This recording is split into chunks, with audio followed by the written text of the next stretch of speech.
मेरा charge. Okay.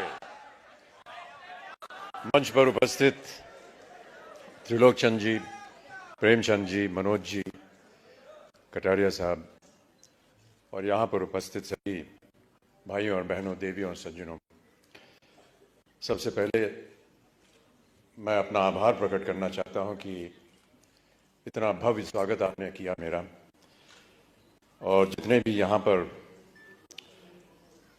लोगों ने आकर के अपने भावनाओं को व्यक्त किया, उन्होंने बहुत सी अच्छी अच्छी बातें कही मेरे लिए। मैं अपने आप को इस लायक नहीं समझता हूँ, लेकिन उन सबको मैं अपनी ओर से अनेक अनेक धन्यवाद देता हूँ।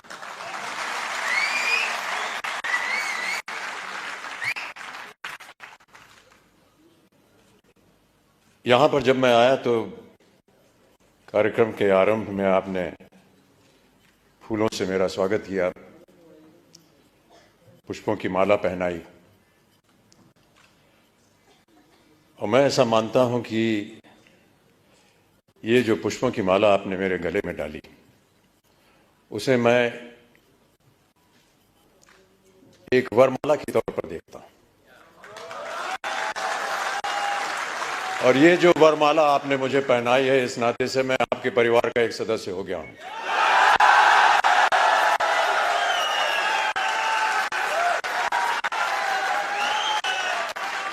आरसीएम के परिवार अब मेरा परिवार भी है। और जितने भी वादे जिन लोगों को आज यहाँ पुरस्कृत किया गया, और जितने भी यहाँ पर सज्जन पुरुष आए हैं, जितनी भी मेहनत आप कर रहे हैं, मैं ये वादा करता हूं कि उतनी ही मेहनत मैं भी करूंगा,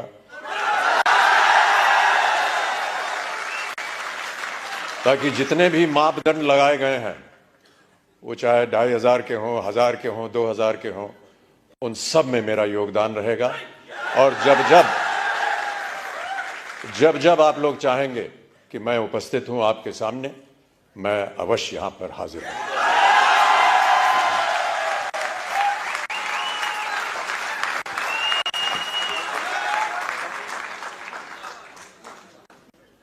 बहुत सारी भूमिका लिख करके मुझे दी गई थी यहां आने से पहले कि इन बातों को लेकर के आप बोलिएगा यहाँ की जनता को। वो कागज है मेरे पास, लेकिन मुझे लगता है कि वो कागज मनोज जी के लिए बनाया गया था,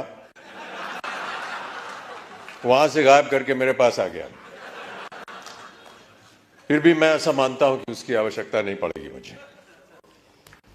मुझसे कहा गया था कि जितने भी यहां पर लोग हैं, उन सबको प्रोत्साहित करने के लिए कुछ शब्द आप बोल दीजिए। मेरा ऐसा मानना है कि किन शब्दों में आपको प्रोत्साहित करूं? सर, आप एक बार जय आरसीएम बोल दीजिए। जय आरसीएम।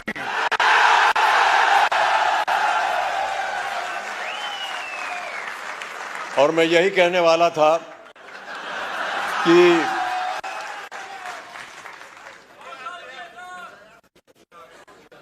जो आपको प्रोत्साहित करने वाले हैं, वो आपके सामने यहां मौजूद हैं, त्रिलोकचंद जी। ये जीते जागते उदाहरण है इस कंपनी के, और जितने भी लोग इसके साथ संलग्न हैं। कितनी अच्छी अच्छी बातें बताई उन्होंने, संघर्ष की बात की, एक विजन की बात की।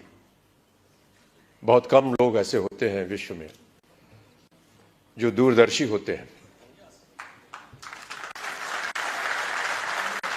और मेरी नजर में जो लोग दूरदर्शी होते हैं, उनका सम्मान नहीं करना चाहिए, उन्हें ईश्वर जैसा मानना चाहिए।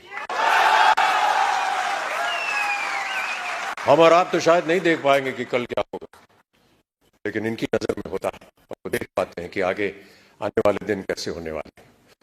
तो इनको एक ईश्वर का दर्जा दिया जाता है।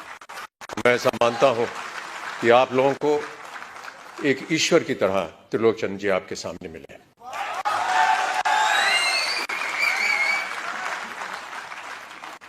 यहां आने के बाद कुछ क्षण मैं उनके साथ यहां वेटिंग रूम में बिता रहा था, और बहुत सारी बातें की हम दोनों ने।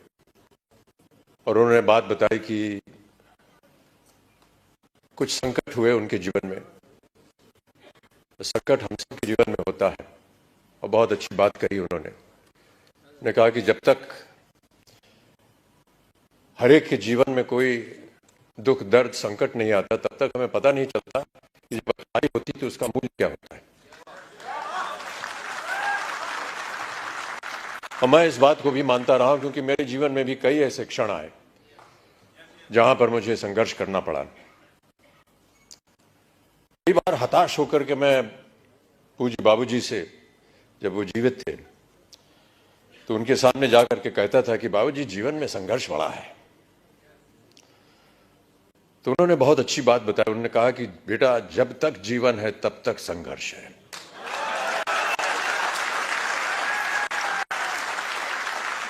और आप भी मान लीजिए कि आपके जीवन में प्रतिदिन प्रति क्षण ये संघर्ष रहेगा, और आप लोगों को वादा करना पड़ेगा कि ये संघर्ष में आप लगे हैं, आगे भी आगे आप संघर्ष करते जाएंगे, ताकि जो भी कार्य आप उठाएं उसमें वो संघर्ष जो है वो नजर आए। जिस दिन लोग आपके संघर्ष को सम्मानित करेंगे, उस दिन आपका पदार्थ जो है वो ऊंचाइयों पर पहुंचाएगा।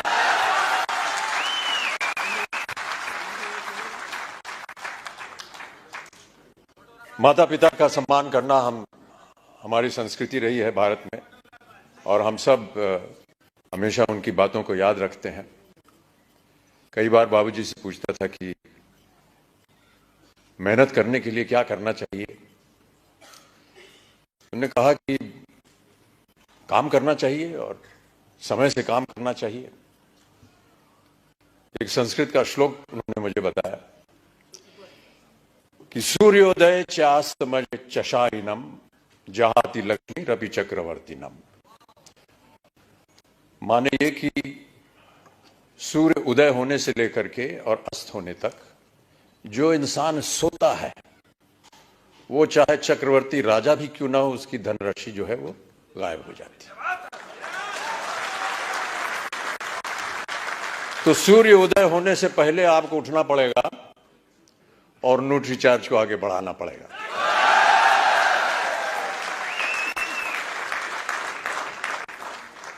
हनुमान जी की एक कथा है। हनुमान जी ने कहा था कि ईश्वर से कि हमको शिक्षा प्राप्त करनी है, ज्ञान प्राप्त करना है, क्या किया जाए, किसके पास जाए। उनसे बताया गया कि आप सूर्य के पास जाइए। सूर्य देवता जो है वो ज्ञान का भंडार है, उनके पास आप जाएंगे तो वो आपको ज्ञान दे सकेंगे। तो हनुमान जी गए सूर्य देवता के पास। तो सूर्य देवता ने कहा, भैया मैं तो चलायमान हूं, चलता रहता हूं, कैसे तुमको शिक्षा दूंगा मैं। तो हनुमान जी ने कहा कि आप ज्ञान मुझे देते जाइए और चलते रहिए, मैं आपके सामने उल्टा होकर के चलूंगा। तो आप चलते रहेंगे, मैं आपके सामने उल्टा होकर के चलता रहूंगा और ज्ञान प्राप्त हो जाएगा मुझे। कहने का तात्पर्य यह है कि सूर्य के आगे आपको चलना पड़ेगा, तभी जाकर के आपको ज्ञान प्राप्त होगा, तभी आपका संघर्ष जो है वो सफल होगा। प्रोत्साहित करने के लिए एक कविता की कुछ पंक्तियां हैं। इससे पहले मधुशाला की एक पंक्ति पढ़ी गई थी, क्षमा चाहता हूं, उसमें थोड़ी बहुत त्रुटियां थी। जो यहां सज्जन पुरुष आए थे, उसको मैं दोबारा एक बार सुनाना चाहूंगा आपको कि मदिरालय जाने को घर से, मदिरालय जाने को घर से चलता है पीने वाला, किस पथ से जाऊं असमंजस में है वो भोला भाला। अलग अलग पथ बतलाते सब, पर मैं ये बतलाता हूं कि राह पकड़ तू एक चला जल, पा जाएगा मधुशाला।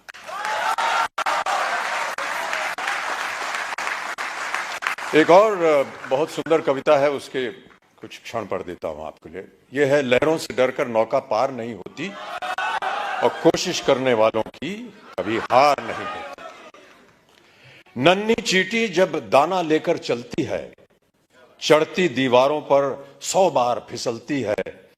मन का विश्वास रगों में साहस भरता है, चढ़कर गिरना गिरकर चढ़ना न अखरता है। आखिर उसकी मेहनत बेकार नहीं होती, कोशिश करने वालों की कभी हार नहीं होती। तो आपकी कोशिशें हमेशा बनी रहें। आपका सहयोग रहा है। जिनको भी आज पुरस्कार दिया गया है उनको मैं अपनी ओर से एक ख़ास बधाई देता हूं और उम्मीद करता हूं कि इसी तरह हर कार्यक्रम में आपके साथ जब मैं आऊं तो और भी लोग पुरस्कार प्राप्त करने के लायक हों और मैं उनके साथ उन्हें पुरस्कार दे सकूं, उन्हें प्रोत्साहित कर सकूं। अंत में जाने से पहले बाबूजी की एक और कविता की कुछ पंक्तियां आपको सुनाना चाहूँगा। इस कविता का शीर्षक है अग्निपथ। अग्निपथ बाबूजी ने लिखी थी उस जमाने में जब भारत अपनी स्वतंत्रता के लिए लड़ाई लड़ रहा था अंग्रेज़ों के खिलाफ। तो भारत की जनता को प्रोत्साहित करने के लिए उन्होंने ये कविता लिखी थी। लेकिन मेरा ऐसा मानना है कि ये एक ऐसी कविता है जो हर क्षण, हर वर्ष, हर युग में उसका एक ही मायने निकलता है, प्रोत्साहित करती है जनता को। तो आपको भी मैं प्रोत्साहित करने के तौर पर अग्निपथ की कुछ पंक्तियां सुना देता हूं कि अग्निपथ अग्निपथ अग्निपथ, वृक्ष हो भले खड़े, हो बड़े हो घने, एक पत्र छाह भी मांग मत मांग मत मांग मत। अग्निपथ अग्निपथ अग्निपथ, तू न रुकेगा कभी, तू न मुड़ेगा कभी, तू न झुकेगा कभी, कर शपथ कर शपथ कर शपथ। अग्निपथ अग्निपथ अग्निपथ, ये महामनुष्य है, चल रहा मनुष्य है, अश्रु श्वेद रक्त से लथपथ लथपथ लथपथ। अग्निपथ अग्निपथ अग्निपथ। मैं आशा करता हूं कि आप सब इस अग्निपथ को स्वीकारें और इस पथ पर चलकर अपने श्रम से, अपने कार्य से इस अग्नि परीक्षा को पार करें और आरसीएम को और न्यूट्रिचार्ज को एक ऐसी ऊंचाई पर पहुंचाएं जहां विश्व भर में इसका नाम हो। बहुत सारे पुरस्कार इसको पहले भी मिल चुके हैं, लेकिन पुरस्कारों से ज़्यादा हमें मेहनत करनी होगी। पुरस्कार मिलते रहेंगे, आते रहेंगे, लेकिन सबसे बड़ा पुरस्कार वो होता है जब आपको अपने मन के अंदर ये सांत्वना मिलती है कि हमने जो मेहनत की वो पुरस्कार के लायक थी। बहुत बहुत धन्यवाद। और जैसा कि मैंने कहा, अब मैं आपके परिवार का एक सदस्य हो गया हूं। कभी भी आप हमको बुलाएंगे तो मैं आपके सामने हाजिर होऊंगा और आपके साथ मिल करके न्यूट्रिचार्ज को आगे बढ़ाएंगे, आरसीएम को आगे बढ़ाएंगे। बहुत बहुत धन्यवाद।